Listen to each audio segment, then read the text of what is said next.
Hello, I'm Ramie. And I'm Beth. And this is Brother Knows Quest, the podcast where I, your host, introduce my sister to the wonderful world of tabletop role-playing games. Beth, do you have any idea what we're talking about today? Do I ever? Sometimes you might. We're talking about this. I'm going to hand you two books. They are both the same book. One's just more recent and black and white, obviously. The more recent one I ordered on Kickstarter. It was a backer project, so it is signed. I think the guy put my initial inside as well. I'm not sure. When you get a chance in the black and white one, open it and see if that looks like my initial beside his. Yes, that's your initials. Okay, I looked through the book. I was like, is this to me? Is that what this is? That's nice. I'm glad I backed it. It was only $20. Do you want to tell everybody what that is? I don't know. What does it say? Troika? Troika. It's very psychedelic looking, isn't it? It's British also. Yes. The colored one you got is the original and the one that's mostly still produced. It's a good quality book if you haven't noticed. I still ain't sure why they done the second run of it. I think they might have clarified some rules just a little bit better. Also took out a lot of the photos, a lot of the artwork, so it's a more concise book. But I backed it all the same just to get that. And now I'm glad I did. And now I got 2 copies and the digital copies. Troika, I want to read a little description of it here inside the book. Troika, a science fantasy RPG in which players travel by eldritch portal to non-Euclidean labyrinth and golden-sailed barge between the uncountable crystal spheres strung directly across the humpback sky. What you encounter on those spheres and in those liminal places is anybody's guess. I won't presume to tell you, though inside this book you'll find people and artifacts from these worlds which will suggest the shape of things. It's a very wonderful little adventure in the book as well. And I believe the one I got from Kickstarter has a little bit extra in it. Explain what you see on the cover. It is really, psychedelic, isn't it? It's just like out there. I don't know. I think it's a robot of entrails. I don't know. It's a 2d6 game. I need to say that much. It's very simple rules. Your character creation is you roll 1d3, which is plus 3. So you roll a d6, half it, and then add 3 to get your skill. Determine skill. Roll 2d6 plus 12 to determine stamina. Roll 1d6 plus 6 to determine luck.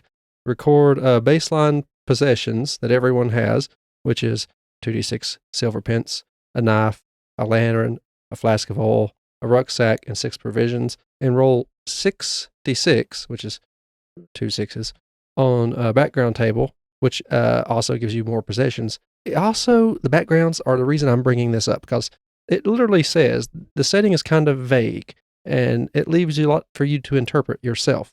There is some artifacts in the book that you could read on about. It gives you more idea about the world itself. Think of an area where a lot of different dimensions meet, I guess is the best way to put it. So you come across a whole lot of different, people you could play as, or the things you could play as. Backgrounds are everything your character was before you get a hold of them. That's how the book puts it. And it also gives you rules for making your own backgrounds since they're so out there, which is nice. Any type of game gives you an option to make your own backgrounds and stuff. Mm-hmm. Now, it starts off at 11, the backgrounds do, because you rolled, like I said, a 66 to get the backgrounds, and then it goes up to 66 because you can't roll under 11 on 2d6. Well, 2 ones. If I would recommend you start on the page 5, maybe, or a little bit before 5. It'll start with the backgrounds. There's some interesting ones you can look through. I'm going to mention a few of them, actually. You get the burglar, which is a standard kind of thing you find in an RPG. The art that come with it is great. As a second story man, you often have cause to wonder. Enemies come naturally from both sides of the law, and it pays to keep ahead of the trouble. Your possessions are a crossbow, 18 bolts, a roll of lockpicks, grappling hook. Your advanced skills are sneak, lock, awareness, climb, trapping, knife fighting, crossbows. You may test your luck, which this game does have a luck skill, to find and get in with the local criminal underbelly if one exists. Let's say that was kind of standard. Another background, if you roll a 15 on your 2d6, a chaos champion, which shows this person, a woman I believe, sitting and holding a massive hammer, a hammer that's as tall as they are. So you're a champion of chaos. But the description says, you no longer don the spiked brass armor, but you still have the ear of your chaos patron. They're happy for you to experiment with not plunging your world into disorder and ultimately darkness, but the door is always open. Your possessions are ritual scars, a huge maul. So it wasn't a hammer, it's a maul, same kind of thing. Assortment of ragged armor, and a dream journal, which is almost full. Your special ability is name your patron. You may call upon your patron for aid once per day on 3d6. The GM will interpret their intervention. That's not something you come across as a normal background, is it? Have you ever heard, I'm a champion of chaos? I guess most D&D players are chaos. Mm-hmm. Claviger. How do you like the art in the book so far? It does give a very 70s British vibe, doesn't it? Yes, it does.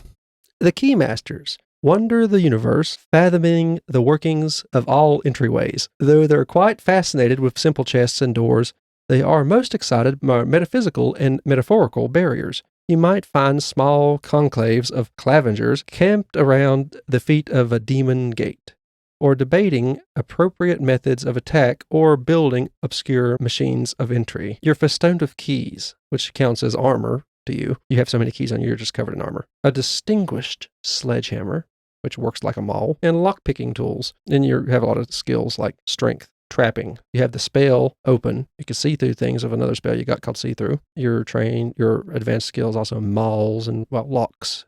You have 4 locks on you, or you can use lock at 4 skills. Now, you also have dwarves. See, that sounds like an interesting background, doesn't it? You are a short, hairy, belligerent, alcohol-dependent creature. The latter two may be linked, but you fight anyone who suggests as much. Since there are no dwarf men, technically either, and no dwarf children or dwarf families, so you can fully commit yourself to the important dwarfy endeavors of creating fine art in unusual places. Your whole purpose is to travel around into different spheres of existence and plop down new artworks for places nobody would expect it. You have a masonry hammer, a roll of artist supplies, sculpting is some of your advanced skills, fist fighting, wrestling, hammer fighting, painting, metalworking. Okay, they have a special ability. Dwarfs may eat gems and rare minerals as food replacements. In fact, you vastly prefer the taste of minerals to mundane food. As dwarfs are genderless, you're immune to all compulsions that play on a creature's desire for sex. You do not have sexual organs. Okay. Instead of urinating, you excrete through sweating, thus explaining your odor. Also, I didn't put it down in here, but if you roll like a 50, I can't remember what it is, you become a badly built dwarf. Since dwarves are built out, they build themselves. A dwarf would get, and like, I'm just trying for me to make another dwarf, and they'll build a dwarf because they're artists and they make things and they have no sex organs. They make them a new breed. They breed by making more of themselves by carving or something. There's a badly made one you could roll. So I might be a dwarf, but you could also be a badly made dwarf. I don't know how it could get worse. Number 24 is an exotic warrior. No one has heard of your homeland. Your habits are peculiar. Your clothes are outrageous. And in a land jaded to the outlandish and new, you still somehow manage to stand out, which is saying a lot because we have talked about some bizarre people. Yeah. Possessions, a weird and wonderful weapon, strange clothes, an exciting accent, that is considered a possession, a tea set, or 3 pocket gods, advanced skills, fighting in your weird weapon. Oh, you're only skilled at fighting with that one weird weapon. The way they put that is weird. Number 26, fellow of the peerage of porters and basin fillers. Okay, can you guess what their job is? Filling basins. Luggers are a servile group by nature, most often found in the service of others, weighed down by loads that would buckle a donkey. You take pride in this, so much so that everyday assignments of the guild cannot sate your desire to serve, causing you to venture out in search of a real challenge for such talented varlet. So, you have a wooden yoke as a possession, a bale hook, it works like a knife, and you're trained in hook fighting, and you're trained really well in strength. So you're just a porter. You are the luggage carrier, and the people who pour, you're just a servant. You like to serve, which is perfect. I mean, I would love for somebody in my party to be that. Number 31, Beth, is a gremlin catcher. This one I thought of you when I got it. No matter what country, sphere, or abstract dimension you may find yourself in, be assured that gremlins will be there digging their warrens and bothering nice people willing to pay you a shiny penny to bash their little heads in. You have in your possessions 1d6 empty gremlin jars, a jar with a pissed off gremlin inside, a flap cap, a club, a sack, and a small but vicious dog. Oh. I know, right? I would do it just for the dog. Always got it on his head. Find him in the book. I'm pretty sure he's got the gremlin around his neck. What was it? The gremlin catcher. It's number 31 in the character sections. Backgrounds. Yep, there's a gremlin with a jar around his neck. No, that's a man with a gremlin in a jar around his neck. Didn't I say that? No, you said there's a gremlin with a jar around its neck. You're calling the man a gremlin. No, I'm pretty sure I said in a jar. No. Oh, well, I meant to. And yeah, that looks like a little vicious dog with a huge mouth. I love it. Oh, goodness. Okay. Number 32, a journeyman of the Guild of Sharp Corners. Can you guess what they might be good at? You are an assassin in training. Graduated from fighting dummies and branding practice clients, freshly imbued with the license to ply your trade. So you're an assassin in training, which is something. Did you hear what I just said there? You went from fighting dummies and branding practice clients. Branding. Yeah, you just sneak up to some random person and brand them. Aha, I could have assassinated you, but good thing I'm in training, and took off. That's nice. Yeah. You have a curved sword, poison skills, 3 vials of poison in your inventory. And also, I would like to play this one, number 34, Lonesome Monarch. You were the ruler of all you surveyed, a great conqueror, a lawbringer. Unfortunately, your horse sped off into the pixie forest, or the court magician ensured your disappearance, or you led a sortie into the stars to put your stamp on them as well. Either way, you are now a lost and lonely sovereign without a kingdom. No one has heard of you or your people. Most don't believe you and laugh. Or worse, they believe you and then shrug. You have a nice weapon of your choice, a crown, a tired horse. You have advanced skills in etiquette, fighting, but only with your nice weapon. So you're just a lost king or queen. Now here's one that also sounds nice. Number 35. You're a member of the Miss Kinsey's Dining Club. The eaters know that there is only 2 worlds, the world without and the world within. They intend to insert as much of the prior into the latter as they can while experiencing the finest delights available. All culinary experience is open to them, as nothing is forbidden at Miss Kinsey's. Try the other white meat. Mm-hmm. Okay. I would play this too. Sharp metal dentures are in your possession. Damages as a sword. So you go around biting people? Mm-hmm. Cool. Or you can have some blunt metal dentures. It damages as a knife. And you can eat hard objects with it. Huh. You also have an embroidered napkin. You have 3 in your skills in etiquette. And you have 1 skill point in gastrology.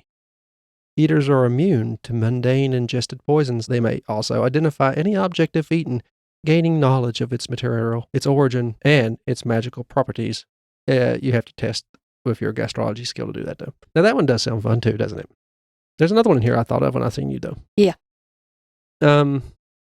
It's a parchment witch, number 42. I talk about this in sometimes with Dakota, because I never forget it when I first heard about it. Parchment witch. Known for their smooth skin, midnight gatherings, and preternatural fear of rain and open flames, the parchment witches are long-dead sorcerers who cannot give up the vanity of life. They cover themselves in perfect paper skin and patiently painted and immaculately folded imitation of life intended to hide ancient bones and gristle. In your possessions is a D6 roll of parchment, a vial of pigment and powders, a collection of brushes, I guess to paint the pigment and powder on with, a sword cane. You also have 2 your skills. You have 2 in the spells for the single spell, protection from rain. You also have quench at 2 as well, which means you, I guess, put out fire. Your special abilities. You are undead and do not need to breathe or circulate your blood. You take double damage from silver weapons, though. So you're a dead person pretending to be a normal person by covering yourself in paper. But I guess that's why they're terrified of rain and fire. I'm not afraid of rain. No, but I like these. I like a lot of these. I'd love to play as a lot of these. I would like to play as a character who every time it started the drizzle, I scream and throw my hands up in the air and run as fast as I can. Or someone lit a candle near me, and so I do the same. It would just be fun to wildly overplay that. But I guess if I was made of paper, I would also do that. Wouldn't you not? I mean, yeah. Number 54, Fellow of the Sublime Society of Beefsteaks. Brawlers believe the application of might and a good beefsteak is the universal truth. Words have no power and can no more define the universe than they can build a house, lift a cup, or sear a steak. Might can. Really, they have thought a lot about this. A weapon of your choice. That's up to you. You have 2 kilograms of premium meat cuts, a waistcoat, a bottle of strong but fancy wine, and a small gridiron to cook your steak on. You're good at wrestling, fighting skills of your choice, swimming, climbing, running, fist fighting, and grilling. I could see these in the Mrs. Kinsey's Dining Club. Oh, yeah. Okay. Yeah. So yeah, you could be a guy, just a big buff dude who really likes steaks. A thinking engine. Your eyes are dull ruby spheres. Your skin is hard and smooth like ivory, but brown and whorled like wood. You are clearly broken. You have no memory of your creation or purpose, and some days your white internal juices ooze thickly from cracks in your skin. You have a soldering iron, a detachable autonomous hand, or centurion body. Astrology is some good skills for you, running, strength, cooking. You could have been a golden barge pilot, traveling between the spheres. That's a good skill for you also. Special. You don't recover stamina by resting in the usual manner. Instead, you must spend a full rest period with a hot iron welding your skin back together like putty. So it is the science part of the science fantasy. Clearly, you're a robot. Or you could play as a vengeful child if you roll a 62. Your village was burnt down. Yeah, your village was burnt down by ruffians, or your mother was beheaded by snake cultists. Your father was hung by a corrupt official. Either way, you took umbrage and entered the world with a chip on your shoulder and an oversized sword on the other. You have a too large sword. It's not magical, it's just sentimental, and you have a skill in vengeance. Now, this is the last one I want to read. It's number 65. It's a Longardi lawyer. Okay, this is a lawyer I'm reading about here. Now, I don't know what they do in Longardi, but it does sound like an interesting place to practice law because down in Longardi, they do things differently. They respect the law. Every day there is a queue outside the courts to get the seat to see the latest up-and-coming barrister defend their case with a merit of steel. The people follow the careers of their favorite solicitors, watch all their cases, collect their portraits, and sneak into the court after hours to dab the patches of blood on white handkerchiefs. In Longardi, they love the law. You have a rapier and a puffy shirt and lots of scars, or a longsword, a heavy armor, hammer, shield, or gargantuan shield at that. You do have a manual on Longardi law, a barrister's wig, and you're good at fighting with your chosen weapon, etiquette, and healing. I do believe these lawyers are... Interesting. Yes, which explains... So law is determined by combat, and if you are a lawyer, you go into... But they still dress like British lawyers. You know what they look like, right? No, I've never seen a British lawyer. You have the internet now. Google it right now. Look at British lawyer What attire. is the difference between a British lawyer and a regular... Just look at it. I wouldn't say regular, but American lawyer. Look at it. Oh, okay. So it's... Imagine that going out to battle with a... So they still wear the wigs? Yeah. Why? Beth, it's tradition, I guess. I'm not a British solicitor. How would I know? Okay. So when you've seen that farce of a trial in Pirates of the Caribbean with all those wigs and stuff in London, that's pretty much what still happens, apparently. I probably not, but that'll give you an idea how weird this game could be. It's designed to be weird. Yeah. All there is the rules now, which is kind of simple. You have your D6s. You can get everything from a D3, a D6, a 66, or a D66, 666. It just depends on how you roll. You roll under for most things that are skills, but in combat, you roll over against your opponent, 2d6s each. Initiative is another cool thing about this game. Assign each character 2 tokens, like a bag of marbles of different colors. So you give each character gets 2 marbles of one color, so every player does. And then the enemy also has different color marbles. If you have 8 lizard men, the sample they give is 8 lizard men with an initiative of 2, you would add 16 of the same colored marble or token or whatever into a bag with the player's 2 tokens. And then 1 token by itself of a different color than all the rest of them. And that is the token that signifies the end of a round. You know how you go around in combat? Mm-hmm. Okay. If that color comes out, the round's over, no matter who hasn't went yet or how many times somebody else has went. Because everybody should have at least 2 tokens in there. So you might go more, like 2 times in a round. Or the enemy might go all at once. And then you don't even get one before the other color is pulled out and the turn ends. It's just weird how that works out. But I like it. It keeps it simple. You just pull a color out and whoever's color it is, it's their turn. The GM removes a color from the stack at random, which determines who holds initiative that turn. And that's all I got to say about Troika. The rules are so simple. They're like just a couple of pages, really. The spells are in the back. I didn't go into those. The characters, the backgrounds for the characters are what's really important in this game because it is a beautiful world. The art itself, I bought it for the art and a couple of the backgrounds I really wanted to try out, but never have got a chance to. I watched some people play it online. Google it. YouTube it. I recommend it. Would you play this wacky game? Considering how simple the rules are once you get your... I like simple. Yeah, I do too. I prefer simple. I looked up the wigs thing. They do wear them for tradition, and it's also an insult if you don't. And it's also like supposed to be a sign of power and to tell the difference between who's a part of the court and who's not. We just wear name tags. Yeah. I love it. Don't change it. Keep it. I would rather wear the wig. I don't like wearing name tags and people knowing my name. Well, I hope the place is very cool. Otherwise, you're going to burn up. I wonder how much those cost. But they're not cheap. Probably not. I'm assuming the ones with real hair. I don't know if they make like regular wigs that is not real hair, Yeah. or if they all wear real hair, I or can't how believe that you works. didn't know that. Would you play this? Yeah. Okay. It's simple. Yes, I would play this. I would love to play this. I think it'd be a good idea for us to try to run this as one of the earlier games we play when we start properly doing that, because this, like I said, if you'd like to look at it, I'll put a affiliate link for Drive-Thru RPG. You get the PDF, and you might be able to get the print version on there as well. I'll put both if they are there in the description of this episode. We've had to postpone our Twitch streams that we were doing, me and Beth, because of audio issues. I'm in the process now of just a couple of days away. It'll be a week late by the time you hear this, so I'll be done with it by then. But I have remedied that. I just had to wait for our part to come in the mail. Then we'll be streaming again.